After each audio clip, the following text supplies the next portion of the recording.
Ladies and gentlemen, introducing Jonas Kjellberg, co-founder SKYPE. Jonas is co-creator and former managing director of SKYPE from 2003 to 2007. Serial entrepreneur with multiple successful exits to Apple, Yahoo, and Vodafone. He teaches entrepreneurship at Stanford University and the Stockholm School of Economics. He's a global thought leader on innovation, startup growth, and creating winning sales cultures. Ladies and gentlemen, with a rousing ovation, make welcome Jonas Kjellberg. Thank you, everybody. Yeah, good, this is working. Well, thank you again. What a great rap you had, so I'm gonna have a hard time coming after this. But first of all, I'd like to thank Zenith Bank for having me. It's a very big honor to be here. Super happy for that. And why am I, as an entrepreneur, coming here? Well, I think you heard it. It is because I also believe Africa is going to be the next continent for big innovation. And I want to be here to support that. And I'm going to spend most of my money and my energy of actually investing in Africa. So thank you for having me, and I'm going to try to share a good story about my life. So, who am I? I'm Jonas Kjellberg. I had the great pleasure of starting in a small basement together with Niklas Sandström and Jonas Fries, a little shitty company we called Joltid initially, that later became SKYPE, and after that it became SKYPE, which was quite an interesting journey trying to redefine the telco industry. What have I done more? I have invested in quite a lot of companies. I was the first investor and the chairman of the board of a company called iCloud. It was a very painful journey, because when I invested in that company, I was like super excited about, yeah, we're going to store things in the cloud, it's going to be great. But everybody I talked to just basically came to me and said, but Jonas, I have a hard drive on my computer. Why would I ever want to store anything in the cloud? Luckily, this fruit company from Cupertino called us and wanted to buy the company later, so it worked out. What have I done more? I worked for one of the biggest investment companies in Scandinavia called Kinnevik Group, which was a big owner in Tigo. So I spent a lot of time in Ghana trying to understand the telco industry and how to grow in Africa. I also invested over 400 million euros in a company called Zalando. That was also a very painful journey, because Zalando sells shoes on the internet. And we were a listed company, and people were very depressed about my investment, because said, Jonas, every sane individual knows you have to try the shoes on before you buy them. This whole internet and shoes is never going to work. Luckily it did. It's now listed on the Frankfurt Stock Exchange. I also invested in HelloFresh, and another company is also listed. I also started 3 gaming companies, Player.io, Kennetworks, and Anuba. I sold all of these companies to Yahoo. So if you ever have a company that is not working out, call Yahoo. Because basically they buy everything with a bit of persuasion. That has always been my last resort. What have I done more? I spent a couple of years at BCG, the Boston Consulting Group, building up their AI and X department, really going into AI. What have I done more? I founded a company called Nornorm, which is the fastest growing sustainable company in the world right now that rents out office furniture. It's founded with IKEA. We raised over 200 million euros in seed. And now I'm focusing on investing in Africa around new healthcare products. But as you hear, my life has always been, how do you change the game? How do you take a perfectly working product and company as Zenith back and disrupt it? That's my passion. That's why I get out of bed. Because if they are big companies making a lot of money, there must be a way to rethink it and disrupt it.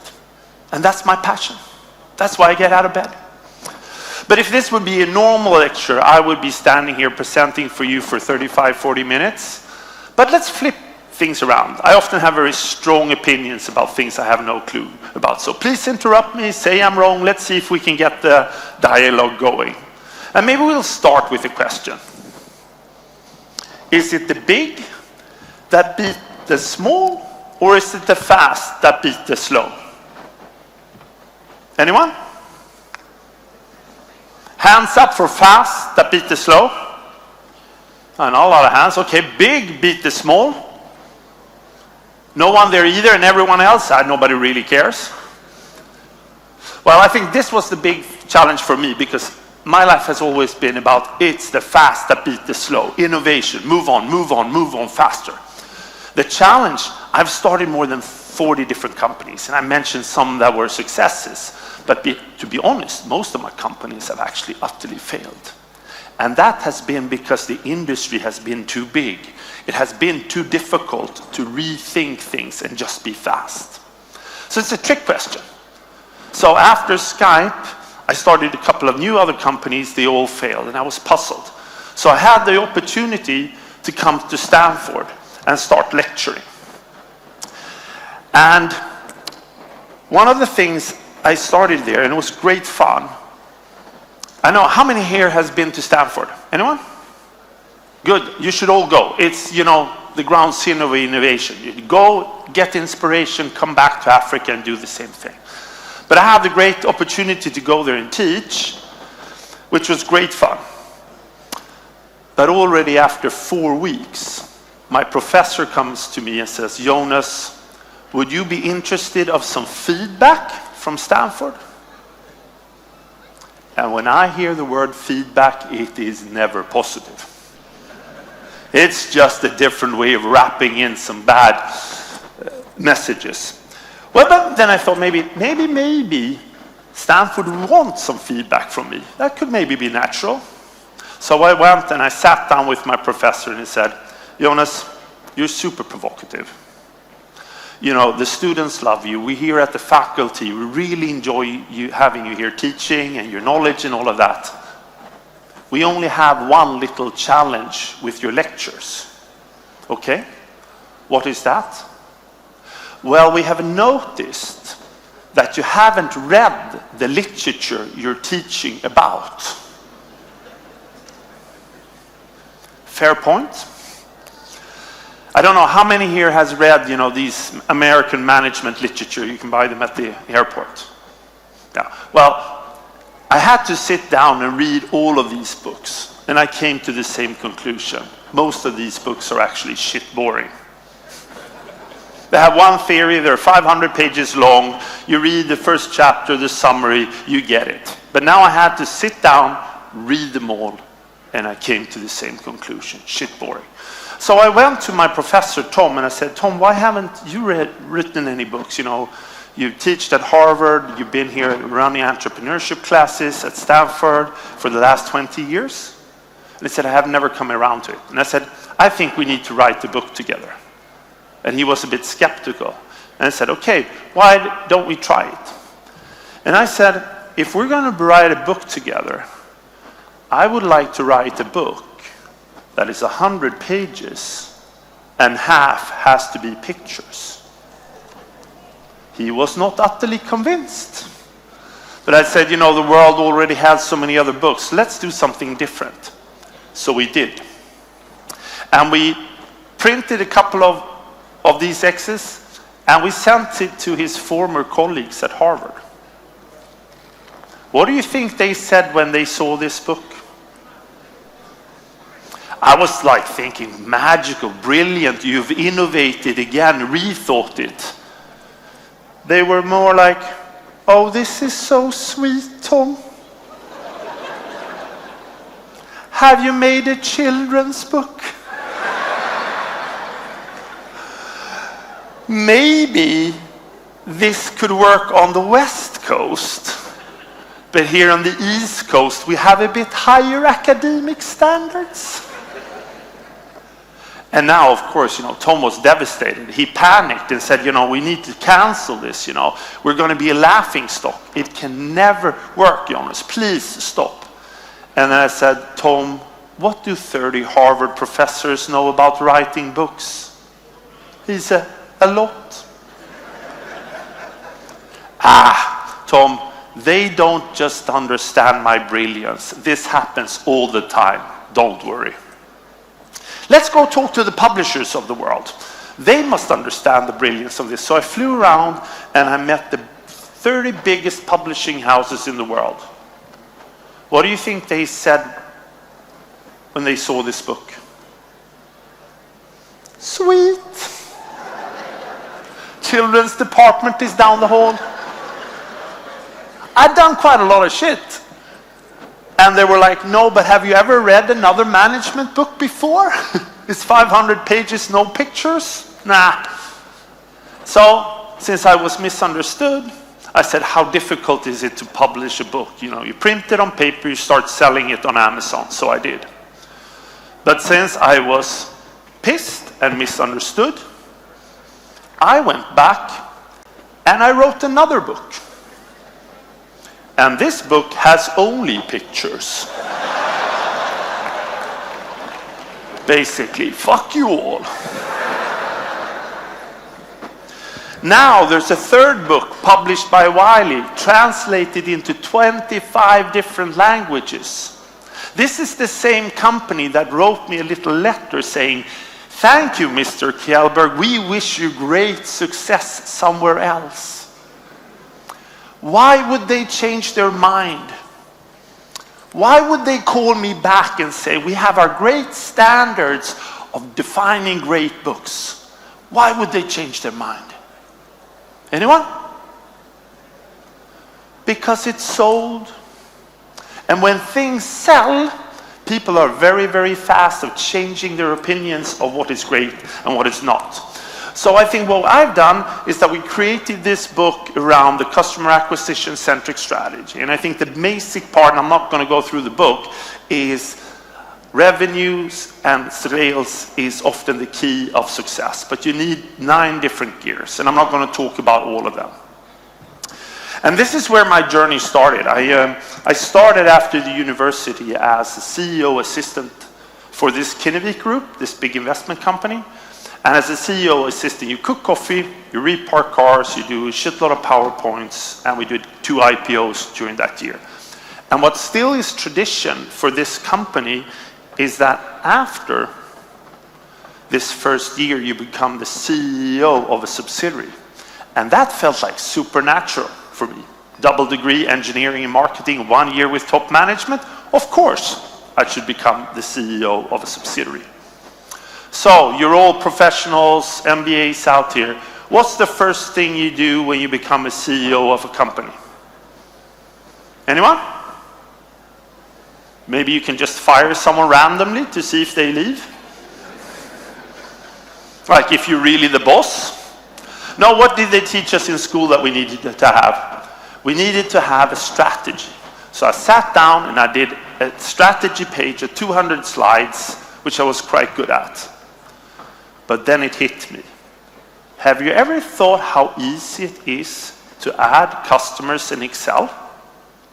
It's really easy. Huh? But I spent 5 years at the university and had never gone through any understanding of what is sales. So the whole company was really flatlining.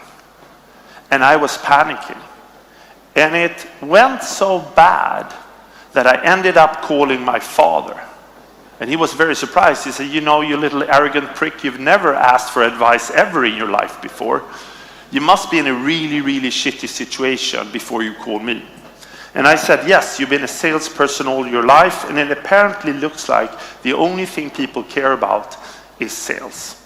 I said, yeah, I have a good friend who's coming over next week. He's now the president of NCR, one of the biggest companies in the world. He started as a sales guy, ended up as a CEO. He's coming over for dinner. You should meet him. I was super excited. This guy, sales guy, CEO of the most biggest companies in the world, I felt he was going to teach me the secret sauce of sales. When we meet, he gives me a small brochure that says 100 knack, 10 snack, 1 tack från en framgångsrik Electrolux-försäljare. That was in Swedish. Translated, you need to knock on 100 doors, talk to 10 people before you get one yes, from a famous vacuum clean sales guy. And I'm like, I'm the CEO, I do strategy, what has this to do? And he said, read it, figure it out. And since I loved math, this was an epiphany.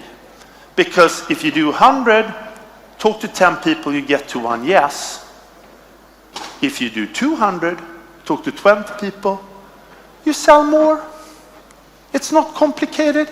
It's the basic of all sales, basic of all companies. How do you increase frequency? And I took this, I was then running a telco in the Nordics called Optimal Telecom, and we said, okay, how do we sell this service? So we said, okay, what about if we call everybody in the whole country and ask if they want to buy it? The challenges hadn't been done before. Telemarketing wasn't invented. This is the early 90s. And I sit down with the whole telemarketing team, and the challenging thing in Sweden at this point in time is you have to buy the phone numbers. They're quite expensive. So I come to the team and I'll say, let's forget about buying all of these phone numbers because it's super expensive. What actually if we just try to call all the different number combinations available? And the team just looked at me and said, Jonas, you're utterly insane. But since I'm a programmer and loved science and computer science, I said, okay, what happens if I take a computer, connect it to the switchboard, and then I ask the computer to do all of these dialings, and when someone answers, I connected it to the phone. Because the beauty here is that the computer never complained. It just kept on calling and calling and calling. So for me, this was the first perspective to really see how can you increase frequency. And I think for all companies, this is one of the major perspectives. How do you innovate in sales? So for me, I thought I found the Holy Grail. Until one day, we call this red phone that is only used at a naval base, and this phone is only used for the Prime Minister in case of war. Yes, Mr. Prime Minister, what can I do for you? Oh, this is from Optimal Telecom. Would you like to buy some cheap telephony? Later that day, I was picked up by the Swedish secret police and put in a very non-nice facility where I had to spend the next 48 hours trying to explain to the secret police that I was not a Russian spy. I was just a desperate CEO trying to hit my numbers. But the beauty here is I could also with very clear certainty tell the secret police if they had more red phones on the telco network, I would be calling them as well, offering free cheap telephony. So what is the conclusion of this? I think what I'm explaining here is more the perspective of using like a computing power to drive sales. And as you all know, with everything happening today, understanding how to talk to customers and re-innovate this is going to be one of the most important perspectives of any company today. Because let's face it, 100% of revenue comes through sales. All the CAGR and growth MPS was talking about, in the end you need to convince a client to start using your service. So how can you work with that? And for me, understanding this, I just went on, basically understanding, okay, took one company, IPO'd another, everything was just coming in, adding frequency. How do I increase frequency? Just hammering it in every day. It's all about sales. So life was great. Then I got a call from a headhunter. And she wondered if I wanted to become the CEO of a company called Lycos.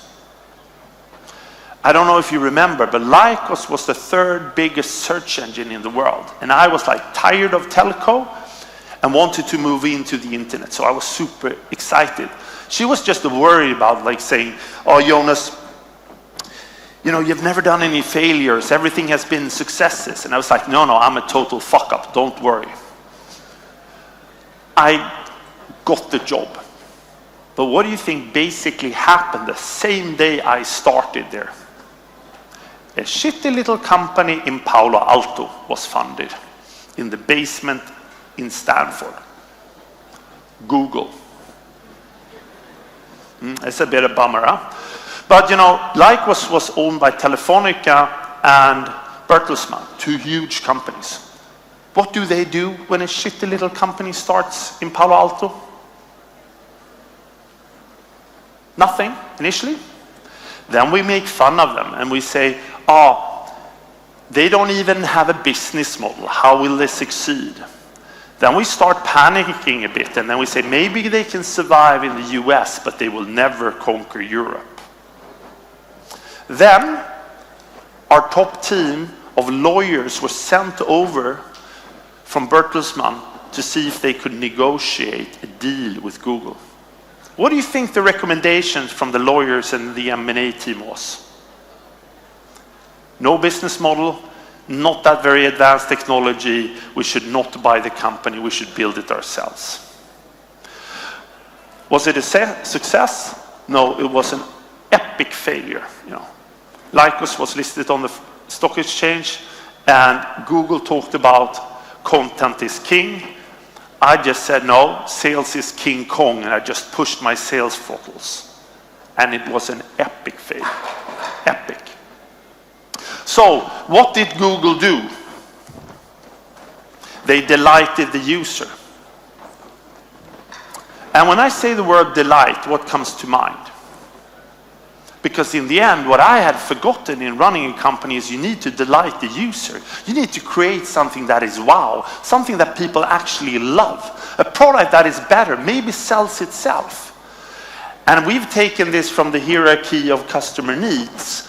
It's very basic. It's like Maslow's hierarchy of needs. At the top, you have delight.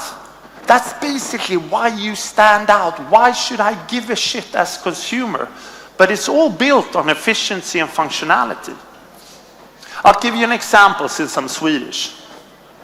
Volvo had a very strong delight during a period of time, conquered the whole world. What was it? Safety. What is it today? Chinese. Because during the road, the Volvo engineers couldn't figure it out because they had always increased their delight by increasing the number of safety features. But what do you think happens when all cars are as safe? It becomes a functionality. And this is the biggest challenge for all managers, all CEOs, whoever they are, is that what you believed was the success formula, when everybody has it, it's just efficiency and functionality. So my biggest challenge going around the world is trying to convince people, what is their tomorrow's delight? I can take another example. Alfa Romeo had a very, very strong delight in design. There was only one challenge: their car doesn't go from A to B. So then it doesn't work. And last lecture I had Federico, and he said, Jonas, you don't understand, you know, Alfa Romeo is a beautiful car. And everybody else is like, yeah, but Federico, it doesn't work, huh? No, but I get the personal relationship with my mechanic, you know. I'm going to his daughter's wedding, you know. That's something different. But I think for me, it's all about rethinking this perspective. Because when I go around to boards, I see so much management always focusing on efficiency and functionality and not rethinking about what is tomorrow's delight. How do you innovate that? How do you rethink that? That's also why I'm so proud to be here at Zenith Bank and listening to the war stories, how you're constantly rethinking that. Because that is very, very unusual. Because many only focus on today and driving short-term cash. I'll give you an example. Harley Davidson were having huge challenges in the 90s because the Japanese were just making better motorcycles, cheaper and better. Actually, it went so far that the company went into Chapter 11. So the company, CEO, and everybody else had to go on an offsite and say, how do we save this company? what do we do? And then we said, okay, let's maybe start with a SWOT. Which customers love us? Hell's Angels. Okay. It's only one problem, they never pay their bills, they steal the motorcycles. Okay. But let's work with that. But what they came up with then, and still stands, is our delight is, what we sell is the ability for a 43-year-old banker to dress up in black leather, ride through small towns and have people be afraid of him. That is our delight. And this is our innovation intent. It was not about being a motorcycle going from A to B. It was basically being an outlaw 30 minutes a weekend.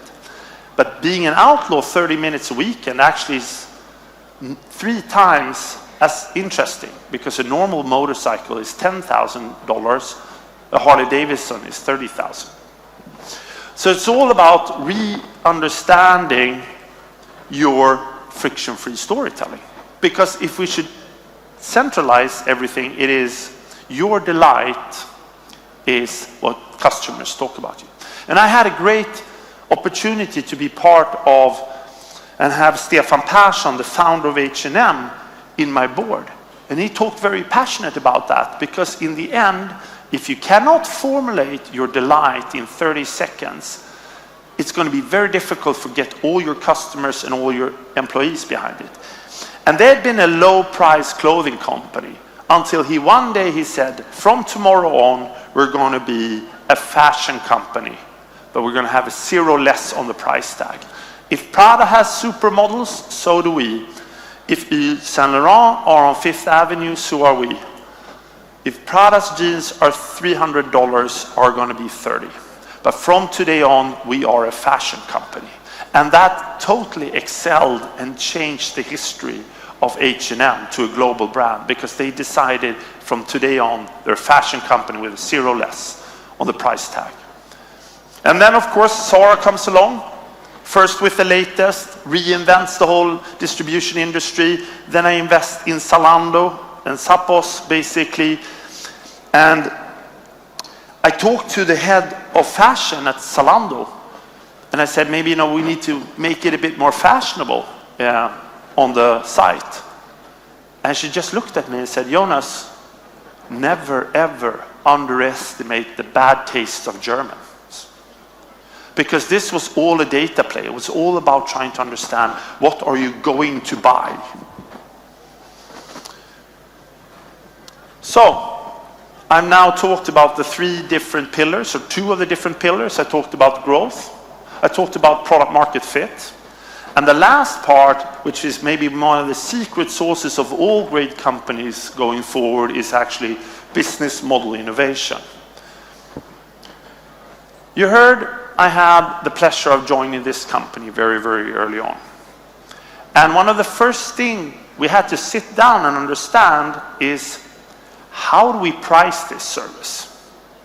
So Niklas said to me, okay, Jonas, like you an MBA, in economics, why don't you come up with this suggestion? So I started looking at all the telco prices for long distance, and I could see them constantly going down. Okay, so I said, okay, what happens if we extrapolate this? We came to 0. So I went back to the small team and I said, there's only one logical thing to do here, and this is price the service to 0. And everybody in the team was like, brilliant, Jonas, you really nailed it. It's only one little question, how are we going to make money? And I said, I don't know. The only thing I know that this will happen because the cost of transmitting this is so little, so we need to make it to 0 already now. And then everyone was like, can we fire this idiot? And I said, and then Niklas said, but what if he's right? What if that's the fact that this is the inventable thing that's going to happen? It's going to go to 0. What do we need to do as a company in SKYPE to be able to offer the product for 0 cost? So we started in the innovation in 0 game. What do we need to rethink our cost structure to be able to deliver 0 pricing? So we said, okay, a telco company loves to invest in infrastructure. We said, Skype, let's use the internet that the customer has already purchased. We found our first zero. Second, a telephone company loves handing out phones, subsidizing. We said, let's use the computer and the CPU power you already have to actually code and transmit the call through a peer-to-peer system. To be able to make great phone calls over voice over IP, you actually need to rack a lot of Cisco routers around the globe. By the way here, how many here used Skype very early on in the days before Microsoft destroyed the service? A lot of people, that's good to say, because now they canceled the whole thing, so it doesn't make any sense anymore, but they have it in Teams. Can you remember, how many here were really early Skype users? Any early Skype users? Cool, a lot of people, yeah. Can you remember when you had your computer on, the Skype client on, you went for coffee, you came back 30 minutes later and your computer was super hot and the fan was blowing at max? Yeah, you remember? Because what that had happened is that your computer had become a super node and all traffic was routed through your computer. Because we came to the conclusion, sharing is caring. If you're not using your CPU power, we'll just borrow it when you're not doing it. So, we did that through nights at government building, big banks and so on. And luckily, at this part of time, we didn't have a legal team that could tell us the brilliance in what we were doing and how we could rethink cost structure. Customer service. I've been, working at a telco for many years, and I knew that this was 30% of cost. There was only one challenge in this. When I called Vodafone's customer service, I was happy. But after I talked to them, I was often super pissed. And I talked to my friends, and we all came to the same conclusion. You're happy, you call customer service, you're super pissed. So, what's the only logical reason to do if you have a negative delta? We said, let's make it impossible to call Skype. Don't like it, leave. No customer service, nothing. Goodbye. No phone numbers on our business card, nothing. Basic, let's make it impossible to call Skype. This was also a by-effect, which we hadn't thought about, that the legal authorities and regulators had nowhere to call either, so it made it a bit more difficult for them to catch up. Last part, marketing. Telcos, Tigo, NTM, Vodafone. Massive marketing budgets. We were a small team. We had no marketing money, no marketing budget. We were panicking because the service was not growing. So how do you get a service to grow? Because in the beginning, it's a network system. It's like M-Pesa. If nobody has it, nobody cares. If everybody has it, everybody loves it. We were not growing. So we came up with an idea and said, what happens if we make a small pop-up service after a good call saying, would you like to recommend this service to someone else? And since Skype was a downloadable client, if you clicked on that button, we went in and we opened your Outlook, and then we sent a mail to all of your contacts saying, hi, I've just started using Skype. This is my username. I would like to call you for free. So basically, you can imagine when H&M, IKEA started using our service, or big banks here in Africa, we just sent one mail to all of their employees and all contacts. Do you think we went up on stage and told everybody about this little marketing hack? Of course not. We just said that the product is just fully viral. But the interesting thing here, though, which I think is the conclusion of this talk, is that which other companies has done this? Because I would argue that one of the biggest successes when you invest, or companies that are growing, is innovating in zeros. Give me an example of companies that have innovated in zeros. What about Uber? largest taxi company in the world, has no drivers. Facebook, largest media company in the world, has no journalists. Airbnb, largest hotel group, has no hotel rooms. What about Google? Every night they crawl the full web, download all the content they can find, then they sell advertising on someone else's content. How did they get away with that? OpenAI, the same. They download everybody's content, they make machine learning models on it, and then they sell a subscription on someone else's content. So I would argue one of the most successful and the most important things, if you want to start a company, is to understand how do you innovate in zeros. Because innovating in zeros is often the fundamental of success, because you have lower costs. And what do? If you feel you're being challenged? What do you feel if you feel the pain from new startups coming around? I would say, innovate, don't imitate. This is really, really difficult. Can be done by companies like Samsung and others, but in the end, it's all about how do you innovate. And I think the challenge here is, for me and for others, is basically when you innovate, you need to create that exponential curve.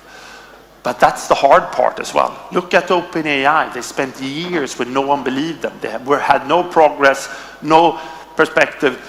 It's more about how can you get through that disappointment phase. And I think this is the challenge for a lot of entrepreneurs, a lot of large corporates. How do you get past that perspective? Because in the end, you as a company, as an individual, you need to decide, are you a game changer? Or are you just an outperformer? In school, we teach outperformers. But in the end, I would argue the companies that innovate in zeros rethink are game changers. So take a couple of minutes and define, are you a game changer? Or are you an outperformer? Because that maybe will define the different trajectory that you're working on. And I think it all comes down to basically being honest with yourself. As a company, where are you going? Do we have the talent? Because a lot of the perspective you understand in your stomach. So don't try to convince yourself that you're a game changer if you're not, or your company has a perspective. Be honest with what you do. And I think coming to the end of the speech, I don't think it's that complicated, because in the end, I think Simon Sinek says it really well. What are you doing? Who are you targeting? But in the end, why do you do it?